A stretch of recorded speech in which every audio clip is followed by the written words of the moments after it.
Guys, welcome creators. कैसे हैं आप लोग। तो आज हम लोग अपनी क्लास में पढ़ेंगे फैशन डिज़ाइन और व्यापार का महत्व। क्या पढ़ने वाले हैं? फैशन डिज़ाइन और व्यापार का महत्व पढ़ने वाले हैं। तो ये इस चैप्टर की लास्ट क्लास होने वाली थी एवरी की, और इसके पहले भी इस चैप्टर की कई क्लासेस हो चुकी हैं। तो अगर आप लोगों ने वो क्लासेस नहीं देखी हैं तो प्ले लिस्ट में जाइए, विजिट करिए, आप लोगों को क्लास मिल जाएगी जिससे आप लोगों को एग्जाम में हेल्प होने वाली। तो आज हम लोग इस चैप्टर की लास्ट क्लास करेंगे, उसके बाद हम लोग इस चैप्टर के क्वेश्चन करेंगे।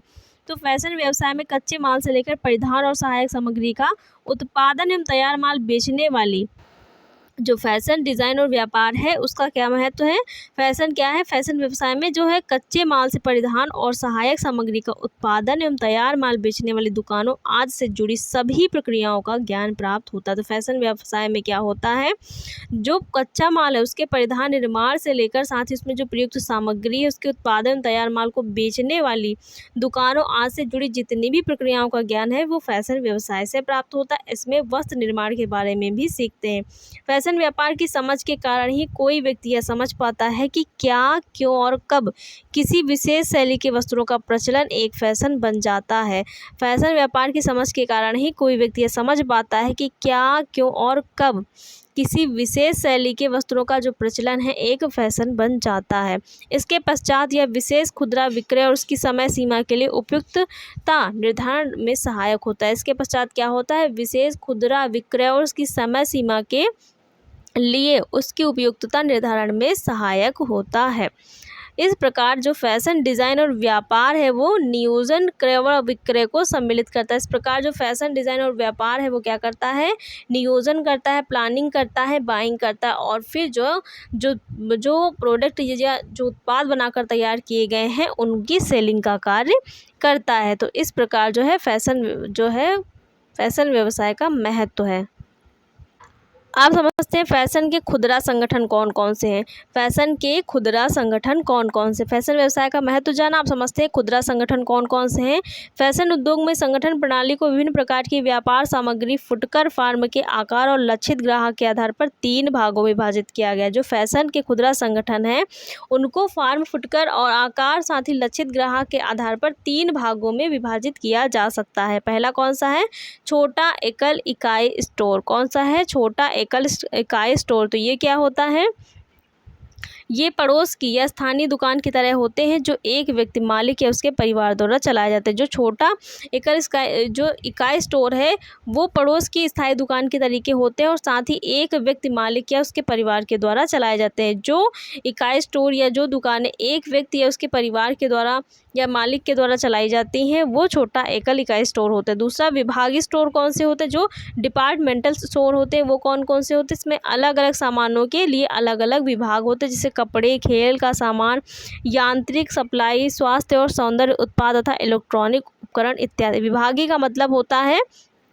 कि जितने भी विभाग होंगे, जितने भी जो शॉप्स हैं एक साथ एक जगह पर हैं, उन सभी में क्या होगा, अलग अलग जो चीज़ें हैं वो देखने को मिलती हैं और अलग अलग जो चीज़ हैं उनकी दुकानें, जो शॉप्स हैं वो बनती होती हैं। जैसे कि एक कपड़े की है, एक खेल की है, एक यांत्रिक सप्लाई की है, एक स्वास्थ्य की हो गई, एक सौंदर्य की हो गई, एक जो है इलेक्ट्रॉनिक उपकरण की हो गई। विभाग का मतलब होता है एक जगह पर कई सारी अलग अलग शॉप्स हैं और वो एक ही जगह पर है, एक में ही जुड़ी हुई है, लेकिन उनके अंदर जो उत्पाद बिक रहा है, जो प्रोडक्ट बिक रहा है वो सब में क्या है, अलग अलग बिक रहा है। मतलब किसी में इलेक्ट्रॉनिक के गैजेट बिक रहे हैं तो किसी में सौंदर्य से संबंधित जो चीज़ें वो बेची जा रही, किसी में कपड़े बेचे जा रहे हैं, किसी में खेल का सामान बेचा जा रहा है। इस प्रकार से एक ही जगह पर कई प्रकार की आपको जो चीज़ें हैं वो देखने को मिलती हैं। श्रृंखला स्टोर क्या होता है, इसको भी समझते हैं कि जो स्टोर श्रृंखला है वो क्या होती है।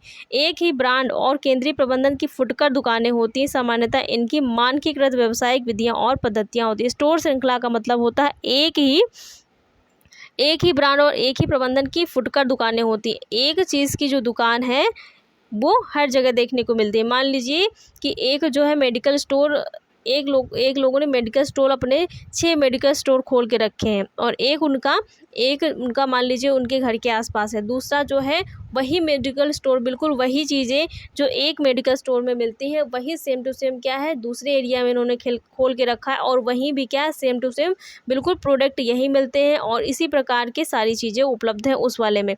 एक और उन्होंने खोला है जहाँ पर क्या है, जहाँ पर बिल्कुल सेम टू सेम वहाँ पर भी इसी प्रकार की सारी चीज़ें उपलब्ध हैं और इसी रेट पर उपलब्ध है। तो स्टोर श्रृंखला का मतलब होता है एक ही ब्रांड के और एक ही प्रबंधन की फुटकर दुकानें, एक ही ब्रांड की कई सारी दुकानें हैं। सामान्यतः इनकी मानकीकृत व्यावसायिक विधियाँ और पद्धतियाँ होती हैं। फैशन खुदरा व्यापार संगठन कितने प्रकार हैं? 3 हैं। छोटा इकाई, एकल इकाई स्टोर, विभागीय स्टोर और स्टोर श्रृंखला का मतलब होता है एक ही सामान की कई सारी दुकानें हैं, लेकिन वो एक जगह ना होकर के अलग अलग क्षेत्रों में स्थापित की गई, और सभी अगर दुकानों में आप जाएंगे तो उन्हें एक ही प्रकार का जो उत्पाद है वो देखने को मिलेगा, साथ ही मूल्य भी एक ही प्रकार का होगा सभी दुकानों में। तो इस प्रकार से जो स्टोर श्रृंखला होते हैं वो होते हैं। फैशन व्यापार के प्रमुख विभाग कौन कौन से, इनको समझते हैं कि जो फैशन व्यापार के प्रमुख विभाग हैं वो कौन कौन से हैं। फैशन व्यापार के प्रमुख विभाग निम्नलिखित हैं। व्यापारिक प्रभाग क्या है? यह क्रय, व्यापारिक नियोजन और नियंत्रण, विक्रेता फैशन समन्वय से संबंधित कार्य करता है। जो व्यापारिक विभाग है वो क्या करेगा? क्रय करेगा, वस्तुओं को खरीदेगा, व्यापारिक नियोजन करेगा, नियंत्रण करेगा, विक्रय मतलब बेचने का कार्य करेगा, और जो फैशन है उसमें समन्वय, उसमें संतुलन बैठाने का कार्य करता है। तो ये कार्य कौन करता है? व्यापारिक जो प्रभाग है वो करता है। विक्रय और संवर्धन प्रभाग क्या करता है? यह विज्ञापन, दृश्य व्यापार, विशेष घटनाएं, प्रचार और जनसंपर्क से संबंधित कार्य करता है। जो विक्रय और संवर्धन प्रभाग होता है वो विज्ञापन, दृश्य व्यापार, घटनाएं, प्रचार और जनसंपर्क से संबंधित कार्य करता है। अगला है वित्त और नियंत्रण प्रभाग। यह जमा खाता, वित्त का मतलब होता है कि वित्त से संबंधित ये कार्य करेगा। यह जमा खाता नियंत्रण, जमा खाता, देय और सामान सूची नियंत्रण से संबंधित कार्य करता है।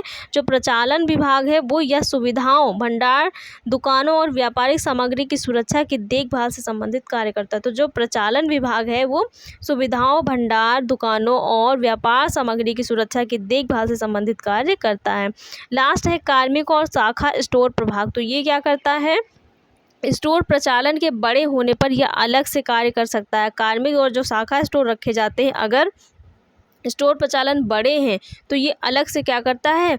वहाँ पर कार्य करता है, और वहाँ पर जो है कार्मिक और शाखा स्टोर के रूप में जो है वहाँ पर सहयोग प्रदान करता है।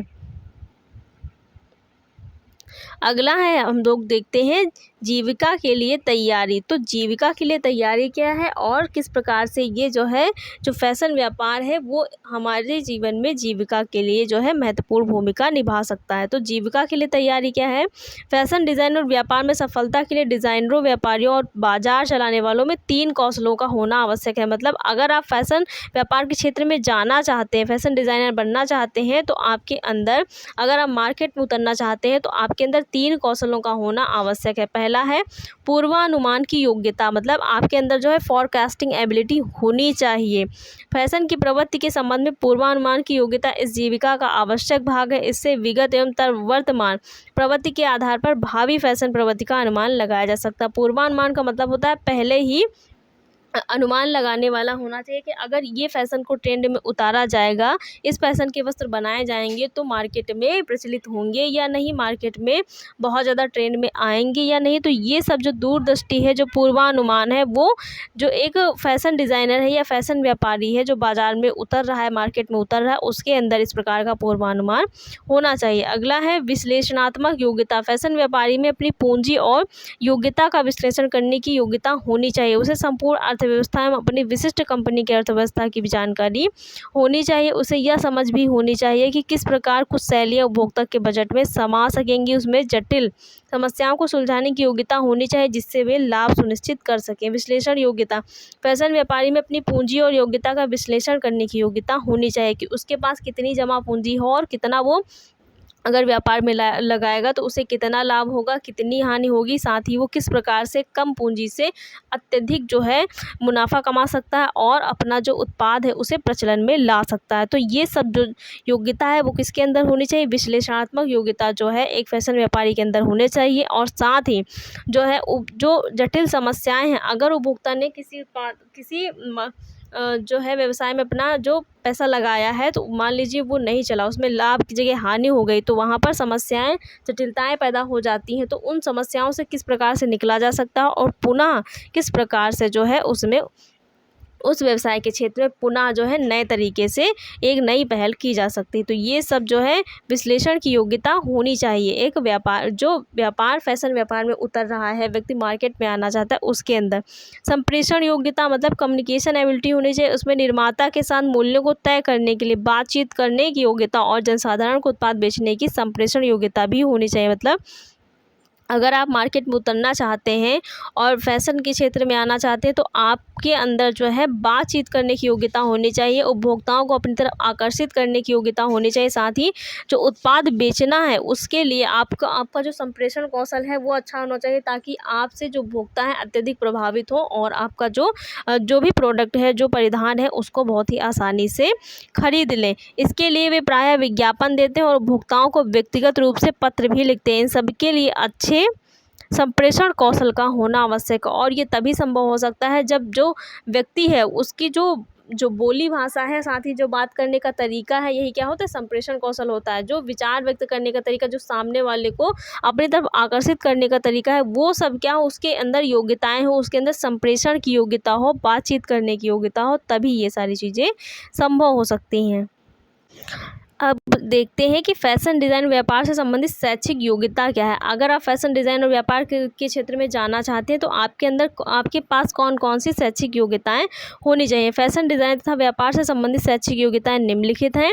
नंबर 1, फैशन डिज़ाइनर बनने के लिए फैशन डिज़ाइनिंग में 2 वर्षीय एसोसिएट या 4 वर्षीय स्नातक उपाधि प्राप्त करने की आवश्यकता है। अगर आप फैशन व्यापार के क्षेत्र में जाना चाहते हैं तो आपके पास क्या शैक्षिक योग्यता होनी चाहिए। फैशन डिज़ाइनर बनने के लिए फैशन डिज़ाइनिंग में फैशन डिज़ाइनिंग में 2 वर्षीय एसोसिएट या 4 वर्षीय स्नातक की उपाधि होनी चाहिए। मतलब आप 4 वर्ष जो है ग्रेजुएट, 4 वर्षीय जो ग्रेजुएट है आपका होना चाहिए। जब फैशन डिज़ाइनर्स को अपना व्यापार या स्टोर खोलना होता है तब उनके लिए फैशन डिज़ाइनिंग में स्नातक के साथ व्यापार, विपणन अथवा फैशन व्यापार की डिग्री लेना अधिक लाभदायक है। अगर वो व्यापार के क्षेत्र में उतरना चाहते हैं तो उनके पास जो है 4 वर्षीय जो ग्रेजुएट है उसके साथ साथ क्या होना चाहिए, व्यापार की डिग्री भी होनी चाहिए। तभी क्या होता है, उन्हें मार्केटिंग में फ़ायदा होता है, वो उनके लिए लाभदायक होता है। फैशन व्यापार में प्रमाण पत्र या डिप्लोमा कोर्स लगभग 6 माह से 1 वर्ष का होता है। ये छोटी अवधि के कार्यक्रम होते हैं जिनका उद्देश्य फैशन व्यापार के वास्तविक रोजगार पर अध्ययनकालीन अभ्यास कार्य को केंद्रित करना होता है। फैशन व्यापार से संबंधित उच्च शिक्षा अथवा किसी एक विषय में विशेषता प्राप्त करने के लिए 2 वर्षीय स्नातकोत्तर की डिग्री ली जा सकती है। अगर फैशन व्यापार के क्षेत्र में आप उच्च शिक्षा प्राप्त करना चाहते हैं तो 4 वर्षीय जो ग्रेजुएट है उसके साथ साथ आपके पास 2 वर्षीय जो है पोस्ट ग्रेजुएट की डिग्री भी होनी चाहिए, जिससे क्या होगा, आप उस क्षेत्र में एक प्रकार से विशेषता प्राप्त कर लेंगे।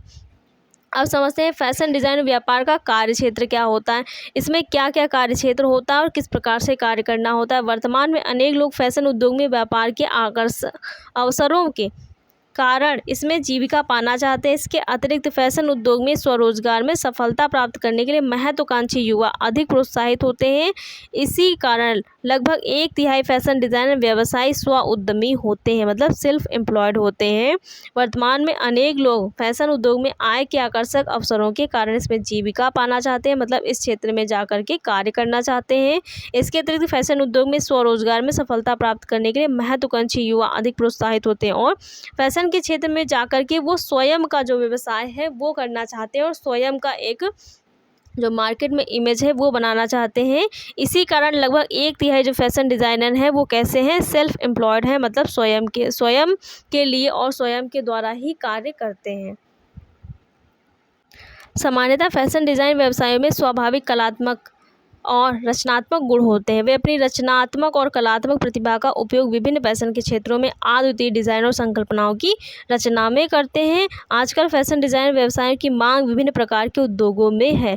जो फैशन डिज़ाइन जितना अधिक रचनात्मक होता है, जितना अधिक क्रिएटिव होता है, वो उतने ही अधिक प्रकार के जो फैशन के वस्त्र हैं वो मार्केट में लेकर के आता है। वर्तमान में फैशन डिज़ाइन के क्षेत्र में अनेक जीविकाएं उपलब्ध हैं। कुछ लोकप्रिय फैशन डिज़ाइन जीविकाएं निम्नलिखित हैं, जिसमें से पहला है दृश्य व्यापार डिज़ाइनर। दृश्य व्यापार डिज़ाइनर क्या होते हैं? ये निम्न कार्यों के लिए उत्तरदायी होते हैं। जो दृश्य व्यापार डिज़ाइनर होते हैं वो निम्न प्रकार के कार्य करते हैं। शोकेस में प्रदर्शन का कार्य करेंगे, दुकानों में सामान की व्यवस्था का कार्य करते हैं, आकर्षक प्रचार वाक्यों की रचना का कार्य करते हैं, पुतलों को आकर्षक ढंग से सजाने और प्रदर्शन का कार्य करते हैं, विज्ञापन अभियानों का नेतृत्व करने का कार्य करते हैं और साथ ही कपड़े रखने की व्यवस्था करने का कार्य करते हैं। तो जो दृश्य व्यापार डिज़ाइनर होते हैं वो सारे दृश्य रूपी संबंधी कार्य करते हैं। ऐसे कार्य करेंगे जिनका जो दृश्य रूप है वो बेहतर बनाने के लिए, साथ ही उनका जो दृश्य है जो दिखेगा, जो चीज़ दिखेगी, मान लीजिए पुतलों को आकर्षक ढंग से सजा रहे हैं तो ये क्या है? एक प्रकार का प्रदर्शन है जो आने वाले वहाँ के लोग, वहाँ पर जो ग्राहक आएंगे, जो उपभोक्ता आते हैं उन पर क्या करेगा? अच्छा प्रभाव डालेगा। तो ये सारी दृश्य चीज़ें हैं। तो जो दृश्य व्यापार डिज़ाइनर होते हैं वो इसी प्रकार के कार्य, उनका जो कार्य क्षेत्र होता है इसी प्रकार का होता है। फैशन डिज़ाइन निम्नलिखित कार्य करते हैं। कपड़ों और परिधानों की रचना का विशिष्ट कार्य करते हैं। जो फैशन डिज़ाइनर होते हैं वो कपड़ों की रचना करते हैं और साथ ही उनको बनाने का कार्य करते हैं। लोकप्रिय फैशन डिज़ाइनरों के साथ काम करना और स्वयं का फैशन का कार्य करना। वो लोकप्रिय जो प्रचलित जो फैशन डिज़ाइनर उनके साथ काम करना चाहते हैं और वो स्वयं का भी जो है फैशन का कार्य करते हैं। तो फैशन डिज़ाइनर ये सारे कार्य करते हैं। जो सेट डिज़ाइनर होते हैं वो क्या करते हैं? ये चलचित्र के लिए सेट डिज़ाइन करते हैं और व्यापार प्रदर्शनों संग्रहालयों के लिए डिज़ाइन तैयार करते हैं। टेलीविज़न के लिए सेट डिज़ाइन तैयार करते हैं। नाटकों के लिए सेट डिज़ाइन करते हैं। तो जो सेट डिज़ाइनर होते हैं एक प्रकार का जो वर्क प्लेस होता है वहाँ का जो सेटअप है वो डिज़ाइन करने का जो है कार्य करते हैं। आंतरिक डिज़ाइनर कौन से होते हैं? आंतरिक डिज़ाइनर का प्रमुख लक्ष्य कार्य को पूरी तरह निर्देश के अनुरूप करना होता है। इनका प्रमुख कार्य किसी भी विशेष स्थल या क्षेत्र को ऐसा आंतरिक रूप देना है जो उसके सौंदर्य, सुरक्षा और क्रियाशीलता में वृद्धि करे, जैसे खुदरा दुकानें, घर, दफ्तर, अस्पताल, होटल आदि। जो इंटीरियर जो डिज़ाइनर होते हैं वो क्या करते हैं? इंटीरियर मतलब आंतरिक तरह से किसी भी स्थान या क्षेत्र विशेष को आंतरिक रूप से सौंदर्य प्रदान करने का कार्य करते हैं। साथ ही उसमें जो है सुरक्षा और क्रियाशीलता लाने का कार्य करते हैं और उसकी क्रियाशीलता में वृद्धि करने का कार्य करते हैं। आंतरिक रूप से जो है किसी वर्ग जो स्थान है उसको एक प्रकार से सुंदर बनाते हैं, उसकी क्रियाशीलता में वृद्धि करते हैं और साथ ही उसे एक सुरक्षात्मक रूप देने का भी कार्य करते हैं। तो आंतरिक डिज़ाइनर का कार्य ये हो गया। और जो सेट डिज़ाइनर होते हैं वो एक प्रकार का सेटअप जो है बनाने का कार्य करते हैं। और जो फैशन डिज़ाइनर होते हैं वो नए नए वस्त्रों का जो निर्माण करते हैं, उनकी रचना करते हैं, उन्हें जो है सैंपल के रूप में तैयार करते हैं और स्वयं का भी जो फैशन का कार्य वो करते हैं। दृश्य डिज़ाइनर क्या करते हैं? जितने भी विजुअल चीज़ें होती हैं वहाँ पर वो अपने जो कौशल है उनका प्रदर्शन करते हैं और उनको प्रदर्शित करने का कार्य करते हैं। तो ये हम लोगों का जो चैप्टर है आज पूरा कंप्लीट हो चुका है। इसके बाद इसमें ऐसा कोई भी पॉइंट नहीं बचा है जो आप लोगों के लिए इम्पॉर्टेंट और पढ़ाया नहीं गया। जितनी भी चीज़ें महत्वपूर्ण है, ज़रूरी हैं, आपके एग्ज़ाम में पूछी जाएंगी वो सारी कंप्लीट करवा दी गई। तो अगर आप लोगों ने इसके पहले की क्लासेस नहीं देखी तो देख लीजिए, क्योंकि इस चैप्टर से जो फैशन साइकिल है वो बहुत इंपॉर्टेंट है और इसके अलावा भी बहुत सारी चीज़ें हैं जो इम्पोर्टेंट आपके लिए करवाई गई हैं। फ्री में क्लासेस हैं, सारी NCERT बेस्ड हैं। तो ज़रूर जो है इसका लाभ उठाइए और फ्री में सारी क्लासेस करिए। बस आप लोगों को ध्यानपूर्वक जो है सारी चीज़ें देखनी है, समझनी है और पढ़नी है। बस आप लोगों का सारा जो काम है वो ऐसे ही हो जाएगा। आप लोगों को जब चीज़ें समझ में आ जाएंगी तो आप लोग आंसर जो है बहुत अच्छे से कर ले जाएंगे। तो गाइस, आप लोगों को क्लास कैसी लगी? अगर क्लास अच्छी लगी हो तो वीडियो को लाइक, शेयर और चैनल को सब्सक्राइब करिएगा। Thanks for watching guys.